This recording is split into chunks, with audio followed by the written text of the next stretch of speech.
90 రోజుల కోర్సు పూర్తి చేస్తే చాలు 100% ప్లేస్మెంట్ సపోర్ట్ తో సాఫ్ట్వేర్ జాబ్ మీ సొంతం. వెంటనే కోడ్ జ్ఞాన్ డెస్టినేషన్ ని సంప్రదించండి. Hello Shreya Reddy, how are you? నమస్తే. నమస్కారం. మీకు ఎప్పుడు ఇలా ఆలోచన వచ్చింది నేను మారాలి అని చెప్పి ఆలోచన నేను మీకు ఎప్పుడు 6th లో వచ్చింది? ఉన్నప్పుడు నేను 9 years ఉన్నప్పుడు ఇప్పుడు చాలా మంది అడుగుతారు Geetanjali maybe you can be have lot of bucket list, మీకు చాలా గోల్స్ ఉంటాయి, మీకు ఒక ఖచ్చితంగా ఉంటాయి. అవునా కదా, అలాంటి చాలా మంది చిన్నప్పుడు అడుగుతారు కదా, మీకేం కావాలో చెప్పండి, మీకేం కావాలో చెప్పండి, మీకేం కావాలో. సో నాకు కూడా చెప్పారు నీకేం కావాలో చెప్పమ్మా. నేను లేసాను, నిలబడినాను, ఒక అబ్బాయిని కదా నేను అప్పుడు అప్పుడు మొత్తం మగపిల్లని, ఎవరికి తెలియదు, నాకు కూడా తెలియదు ఇలా. నేను అప్పుడు ప్రపంచంలో అనుకుని నేను ఒకటే ఇలా డిఫరెంట్ ఉన్నానేమో, వేరే వాళ్ళు ఎవరు లేరేమో, నార్మల్ గా అలా అనిపించేది నాకు కూడా. ఎందుకంటే అప్పుడు LGBTIQA+HE స్పెక్ట్రమే లేదు, ఇజ్రా అంటే ఏంటి తెలియదు, ట్రాన్స్జెండర్ అంటే ఏంటి తెలియదు. సో నేను అనుకునేదాన్ని నాకొకటే ఈ ఫీలింగ్స్ ఉందా, అమ్మాయిల్ని చూస్తే నాకు జెలస్ ఫీల్ అయ్యేది. ఎందుకంటే వాళ్ళు 2 చెడలు వేసుకొని, స్కర్ట్ వేసుకొని, బాగా ఇన్స్టర్ట్ వేసుకొని, బాగా అంటే షూస్ అలాంటి నాకు కూడా ఉండాలనిపించేది. నేను కూడా ఎందుకు లేను, నాకెందుకు ఇది ప్యాంట్ షర్ట్, మాకు కూడా స్కర్ట్ ఉంటే ఎంత బాగుంటేది. ఇలాంటివన్నీ జరిగేది. అబ్బాయిలు అమ్మాయిలను చూస్తే నాకు కోపం వచ్చేది, ఎందుకు చూస్తున్నా, నా ఫ్రెండ్స్ చూస్తుంటారు మరి నా గురించి మాట్లాడుతుంటారు, ప్లీజ్ ప్లీజ్ నేను చూడు ఇలాంటివన్నీ చేయొద్దు, నేను కోప్పడేది. సో స్కూల్లో టీచర్స్ నాకు అడిగారు ఏం కావాలి, నేను నాకు ఫీమేల్ గా ఉండాలని ఉంది. అక్కడ క్లాషెస్ వచ్చేసింది, నీకు ఫీమేల్ గా ఉండాలని ఉంది, how can you say this, how can you say this, you are a bye.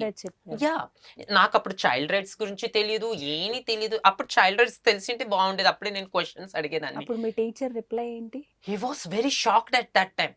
నన్ను ప్రిన్సిపల్ దగ్గర తీసుకొని వెళ్ళారు, ప్రిన్సిపల్ తో కూర్చొని మాట్లాడిపించారు, ప్రిన్సిపల్ వాజ్ షౌటెడ్, ప్రిన్సిపల్ నాకు పొలైట్లీగా చెప్తున్నారు ఇలా ఉండాలమ్మా, ఇలా ఉండాలి బాబు, నువ్వు ఇట్లా అనకూడదు, you are a boy, you born as a boy, ఇలా అనకూడదు. అయినా నా మైండ్ లో తిరగటం లేదు. నాకు అప్పటికి ఒక భయం కాల్చే వణుకుతుంది, నేనేమో తప్పు చేసేసినాను లైఫ్ లో. ఇంకా అక్కడ నుంచి స్టార్ట్ అయింది నాది స్పానట్. మమ్మీకి చెప్పేసిన నాకు ఇలా ఉండాలి. ఒకసారి రూమ్ లో కూర్చొని అన్నకి మమ్మీకి ఇలా చెప్పాను, నాకు ఇట్లా అమ్మాయిలాగా ఉండాలని ఉంది, ప్లీజ్ నన్ను యాక్సెప్ట్ చేసుకోండి. వాళ్ళు నా కోసం మ్యాచింగ్ ఫిక్స్ లేదు, వాళ్ళు భయపడిపోతున్నారు, ఇలా మ్యారేజ్ చేసుకుంటే ఇలా అయిపోతుంది. చిన్న వయసులో ఏంటి మ్యారేజ్, అప్పుడే మ్యారేజ్ చేద్దాం అనుకున్నారు? అంటే చిన్న వయసులో కొంచెం అప్పుడు కదా, ఇంకా కొంచెం పెద్ద అప్పుడు. సో ఇంకా నేను అనుకున్నాను ఇది మంచిది కాదు. సో పేరెంట్స్ యాక్సెప్ట్ చేసుకోరు. మమ్మీకి చాలా రిక్వెస్ట్ చేసిన, నువ్వు నన్ను యాక్సెప్ట్ చేసుకో మమ్మీ, నువ్వు యాక్సెప్ట్ చేసుకున్నావు అనుకో, నాకు సొసైటీతో యాక్సెప్టేషన్స్ అవసరం లేదు.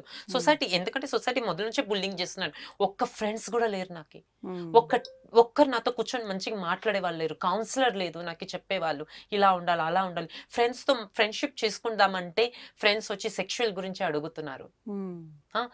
నాకు భయం అయిపోయింది, ఎవరితో మాట్లాడాలి ఎవరితో లేదని, నాకు అసలు ఇష్టం లేకపోయింది, లైఫే వద్దనిపించింది. మమ్మీకి రిక్వెస్ట్ చేస్తే నన్ను యాక్సెప్ట్ చేసుకో, మమ్మీ చెప్పింది లేదు, నువ్వు ఉండాలంటే ఇలాగే ఉండు, లేకపోతే వద్దు, లేకపోతే నువ్వు మా కోసం చనిపోయినా.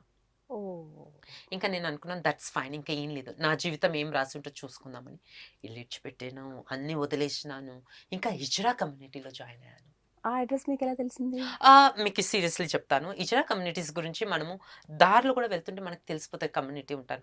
ముంబైలో మీరు చూస్తే టెంపుల్స్ కడ కమ్యూనిటీ అడుక్కుంటుంటారు, అవునా కదా, ముంబైలో ఎట్లా అడుక్కుంటుంటారు. రాయలసీమ నుంచి ముంబైకి ఎలా వెళ్ళారు? ట్రైన్ లో, ట్రైన్ ఉంది, మన ఆదోని నుంచి ట్రైన్ ఉంది ముంబైకి. మీ ఏజ్ ఎంత? ఐ వాజ్ అట్ ముంబైకి వెళ్ళినప్పుడు ఐ వాజ్ స్మాల్ని అంతగా నాకు ఇది లేదు, మ్యాచింగ్ లేదు. But I can say that కి my surgery at gone at 18 years లో. Okay, I got my surgery at 18 years. 13 to 14 years లో చదువుకున్నారా మీరు? అప్పుడు కంప్లీట్ గా నాది ఎడ్యుకేషన్ కాలేదు, ఎడ్యుకేషన్ వాస్ డిస్కంటిన్యూ. చదివారు? నేను అప్పుడు చదివింది 9th, I think 9th 10th అట్లా వదిలేసినాను మొత్తం, డిస్కంటిన్యూ చేసి. సో ముంబై వెళ్ళిపోయారు. ఇంకా ముంబై వెళ్ళిపోయినాక ఇంకా నాకు అక్కడ కమ్యూనిటీస్తో కలిచాను. నార్మల్ ఒక్కొక్క క్లాషెస్ ఉంది, అది చెప్పలేకపోతున్నాను నేను ఓపెన్ ప్లేసెస్లో. కానీ చాలా మంది ఒకటి చెప్తారు, హిజ్రా కమ్యూనిటీ పిల్లల్ని ఎత్తుకొని పారిపోతారు అంటుంటారు, మీరు వినింటారు ఎప్పుడైనా. బట్ ఎట్లా ఏంటి లేదు, నన్ను ఉల్టా నాకు అన్నారు, బాబు నువ్వు రావద్దు ప్లీజ్, మీ అమ్మ నాన్న దగ్గరికి వెళ్ళిపో. నన్ను అన్నారు, నువ్వు ఏదో మంచి ఫ్యామిలీ నుంచి ఉన్నట్టున్నావు, నువ్వు మీ మమ్మీ దగ్గర వెళ్ళిపో, వద్దు ఇక్కడ రావద్దు అని చెప్పారు నాకు. నేను అన్నాను, లేదు నాకు ఇక్కడ ఉండాలి, నన్ను ఎవరు యాక్సెప్ట్ చేయరు ప్లీజ్. లేదు లేదు చాలా మంది అప్పటికి చాలా న్యూస్ వచ్చేది. నేను ఇట్లా ట్రాన్స్జెండర్ కమ్యూనిటీ, హిజరా కమ్యూనిటీ పిల్లల్ని ఎత్తుకొని పారిపోతారు, మీరు జాగ్రత్తగా ఉండాలి, అవన్నీ చెప్తుంటారు, అవునా కదా. సో ఇలాంటి వాళ్ళకు కూడా ఇది, కానీ they were my first counsellor in my life. వాళ్ళ ఫస్ట్ ఫ్రెండ్షిప్ జరిగింది నాకు, ఫస్ట్ కౌన్సిలింగ్ నాకు ఒకరు చెప్తున్నారు, ఇలా ఉండాలి, ఇలా ఉండాలి, ఇలా ఉండాలి. మమ్మీ తర్వాత వాళ్ళే నాకు చెప్పేవాళ్ళు ఉన్నారు. ఫస్ట్ తర్వాత మీ లైఫ్ ఎలా లీడ్ చేశారు మరి అక్కడ ఉండడం? తర్వాత నేను బెగ్గింగ్ ఫీల్డ్ లో ఉన్నాను. కమ్యూనిటీ నాకు చెప్పారు ఆ, కి ఈ చూడు మన దగ్గర ఏం ఆపర్చునిటీ లేదు, నువ్వు బెగ్గింగ్ చేయాలి, లేకపోతే సెక్స్ వర్క్ చేయాలి, లేకపోతే ఒక ప్యాపెట్ లాగా నువ్వు డాన్స్ చేయాలి, ఇంకొకరు ఎదురు ముందు అవన్నీ చేయాలి. నేను నాకు ఏవి పర్వాలేదు. My hobby was dancing. నేను భరతనాట్యం నేర్చుకున్నాను. అప్పటికి భరతనాట్యం నేర్చుకుంటూనే ఉంటుంది. మమ్మీ నేర్పించేది, మమ్మీ క్లాసెస్ పెట్టించేది, మమ్మీ అంతా సపోర్ట్ చేసేది నాకు. సో నేను భరతనాట్యం నేర్చుకుని ఇంటిని. సో దానివల్ల నాకు క్లాసికల్ డాన్స్ ఫ్లో ఉన్నని వల్ల నేను అన్ని డాన్స్ చేసేదాన్ని. సో దానివల్ల నేను ఇంకా బెగ్గింగ్ ఫీల్డ్కి వెళ్ళిపోయినాను. సరిగా ఎడ్యుకేషన్ లేక ఎవరు జాబ్ ఇస్తారు? ఒక హిజరా అంటే జాబ్ అస్సలు ఇయ్యరు, అవును కదా. సో బెగ్గింగ్ ఫీల్డ్ లో వెళ్ళాను. మలాడ్ మాల్వనిలో నేను అలా బెగ్గింగ్ చేసేటప్పుడు బాధపడేది.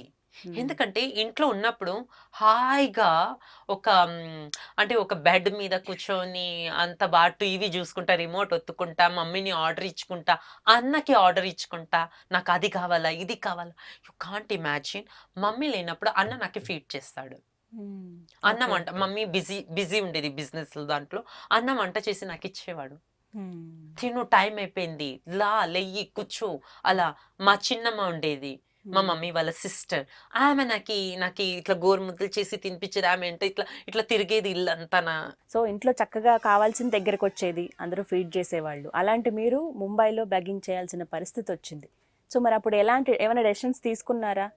యా, ఎందుకంటే బికాస్ ఆఫ్ సొసైటీ వల్లనే ఈ పరిస్థితి నాకు వచ్చింది. నేను బ్లేమ్ చేయటం లేదు, ఎందుకంటే ఒక భయము. ఈరోజు కూడా చెప్తున్నాను, సొసైటీ ఏమంటుందని. ఒక ఇంట్లో కూడా పక్కన మనం ఇంట్లో ఉండడం కూడా లేదు, మన రిలేటివ్స్ ఏమంటారు, మన ఫ్యామిలీ వాళ్ళు ఏమంటారు, వీళ్ళు ఏమంటారు, అదే ఒక భయంతోనే వాళ్ళు మన పిల్లలకి కొంచెం జాగ్రత్త నేర్పిస్తుంటారు. అలాగే మమ్మీ కూడా నాకు చెప్పేది, సొసైటీ ఎప్పుడు యాక్సెప్ట్ చేయదు. నేను సపోజ్ మేము యాక్సెప్ట్ చేసిన సొసైటీకి ఎన్నిసార్లు నోరు మెప్పిస్తాం మనం. సొసైటీ విల్ బ్లేమ్స్ యూ, నువ్వు ఇలా నువ్వు అలా అలా అని. ఆ భయంతోని సొసైటీ యాక్సెప్ట్ చేయలేదు. ఇంకా నేను అనుకున్నాను, సరే ఓకే ఫైన్, వీళ్ళు యాక్సెప్ట్, సరే ఎక్కడైనా వెళ్ళిపోదాం, వద్దు ఇంకా ఈ జీవితంని. అందుకోసం నేను ఇల్లు విడిచిపెట్టి వెళ్ళిపోతే అప్పుడు కమ్యూనిటీ దొరికారు నాకు. అది కూడా టెంపుల్స్ కాడ, మహాలక్ష్మి టెంపుల్స్ మీరు వినింటారు, ముంబైలో ఉంటుంది. సో అక్కడ నాకు కమ్యూనిటీస్ దొరికేవాళ్ళు. అక్కడ కమ్యూనిటీ ప్రతి ఒక్క టెంపుల్స్ లో అడుక్కుంటారు, అన్ని తిరుగుతుంటారు అక్కడ ఇక్కడ. సో అట్లా నాకు ఈ కమ్యూనిటీ తెలిసింది అక్కడ నుంచి. సో కమ్యూనిటీ కౌన్సిలింగ్ ఇచ్చారు కూడా మీకు చెప్పాను. వాళ్ళు చెప్పారు, కౌన్సిలింగ్ చేసి నాకు చెప్పారు. అయినా కూడా నేను వినలేదు, వాళ్ళ వెంటనే వెళ్ళాను. అట్లా మలాడ్ మాల్వని వరకు వెళ్ళాను లోకల్ ట్రైన్స్ లో వాళ్ళతో పాటు. మలాడ్ మాల్వనికి వెళ్ళాక మలాడ్ మాల్వనిలో కూర్చొని అక్కడ చూస్తేనే first time I was shocked on my life, నా లైఫ్ లో అది. ఎందుకంటే అక్కడ నన్ను ఎవరు చెప్పేవాళ్ళు లేరు, ఇట్లా ఇలా నడుచు, ఇలా మాట్లాడు, ఇలా ఉండాలి, ఇలా కూర్చోవాలి, ఇలా నిలబడాలి, ఇవన్నీ చెప్పేవాళ్ళు. చిన్నప్పటి నుంచి ఇదే వినేదాన్ని నేను. నువ్వు ఇలా బట్టలు వేసుకోవాలి, ఇలా నడచాలి, ఇలా మాట్లాడాలి, ఇలా నిల్చోవాలి, మగపిల్లోడు ఇట్లుంటాడు, మగపిల్లోడు అట్లుంటాడు, దట్ ఆల్ దిస్ థింగ్ విని ఫ్రస్ట్రేషన్ అయిపోయింది నాకు. బట్ అక్కడ ఎవరు చెప్పేవాళ్ళు లేరు అట్లా. నాకు ఇష్టం వచ్చినట్టు నేను ఉండాను. నాకు ఫ్రెండ్స్ దొరికారు, అక్కడ ఫ్రెండ్స్ అయ్యారు, షేరింగ్ జరుగుతుంది మా మధ్యలో. నేను ఈరోజు ఇలా అలా అని అట్లా అన్ని షేరింగ్ జరిగింది మాతో. నాకు ఇది నేర్పించారు, ఇలా ఉండాలి అలా ఉండాలని. మరి అలా ఏమంటే జాబ్ ఆపర్చునిటీ లేదు. సపోజ్ ఇంట్లో ఉన్నా కూడా మనకి ఏదో ఒకటి పని చేయాల్సిందేగా. అలాగే ఇక్కడ కూడా అలాగే అనుకున్నాను. సరే నేను బెగ్గింగ్కి వెళ్ళినప్పుడు చాలాసార్లు ఆలోచించాను, వై ఐఎమ్ డూయింగ్ దిస్. నా దగ్గర మంచి ఆపర్చునిటీ ఉంది కదా, మమ్మీ ఉంది, అన్న ఉన్నారు, ఫ్యామిలీ ఉన్నారు, ఎందుకు నేను ఈరోజు ఇలా. కానీ సొసైటీ దగ్గర అడుక్కుంటున్నారు, వాళ్ళు ఇచ్చేస్తున్నారు. ఎందుకు ఇస్తున్నారు? బ్లెస్సింగ్, మా బ్లెస్సింగ్స్ కావాలంటున్నారు, కానీ యాక్సెప్టేషన్స్ లేదు.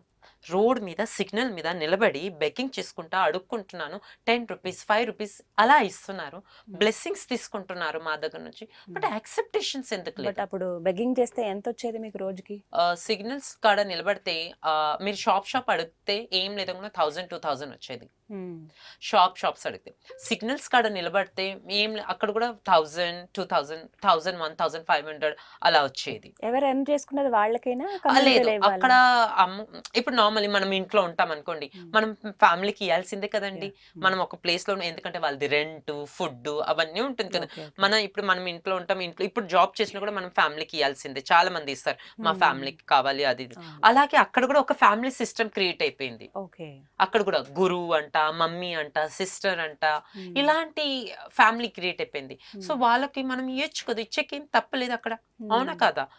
కమ్యూనిటీలో, ఇజురా కమ్యూనిటీలో. సో అలాగా మేము ఏది సంపాదిస్తామో దాంట్లో కొన్ని ఇంటికి ఖర్చులు ఇస్తాం, రెంట్కి ఇస్తాం, ఫుడ్కి ఇస్తాము. అలా వాళ్ళకి ఇచ్చి మరి మన దగ్గర సేవింగ్ చేసుకుంటాము.